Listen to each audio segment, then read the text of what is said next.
అలాగే ఈ free radicals ఆరోగ్యకరంగా పనిచేసుకునే మంచి కణాలన్నిటికీ ఆటంకం కలిగిస్తూ ఉంటుంది. ఈ ఫ్రీ రాడికల్స్ని కలుపు మొక్కలు లాంటి వాటిని ఏరి పారేయాలి కదా. అలాంటి బచ్చలి ఈ ఫ్రీ రాడికల్ని నాశనం చేయడానికి అద్భుతంగా పనికొస్తుందని సైంటిఫిక్గా ప్రూవ్ అయింది. అట్లాగే దీంతో ఇంకొక లాభం కూడా ఉందండి. ప్రధానంగా ఇందులో ఫోలిక్ యాసిడ్ బాగా ఎక్కువ ఉంటుంది. 400 మైక్రోగ్రామ్స్ కావాలి, ఇందులో దగ్గర దగ్గర 104 మైక్రోగ్రామ్స్ ఉంటుంది. 100 గ్రాములు ఇంత తింటే చాలు. అందుకని బచ్చలి, తీగ బచ్చలి, మామూలుగా చెట్టు బచ్చలి కూడా ఉంటుంది. ఏ రకం వాడినా లాభాలు ఉంటాయి.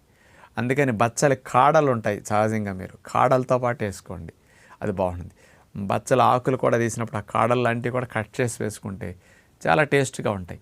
అందుకని మీకు ఈ ఆకుకూరలు మార్కెట్లో దొరికినప్పుడల్లా ప్రతినిత్యం మనం ఇంట్లో ఒక రకం ఆకుకూర తినాలి అనేది ఒక ప్రిన్సిపల్ పెట్టుకోవాలి. ఇలాంటి అలవాటు అనేది పేరెంట్స్కి వస్తే పిల్లలకు కూడా చిన్నప్పటి నుంచే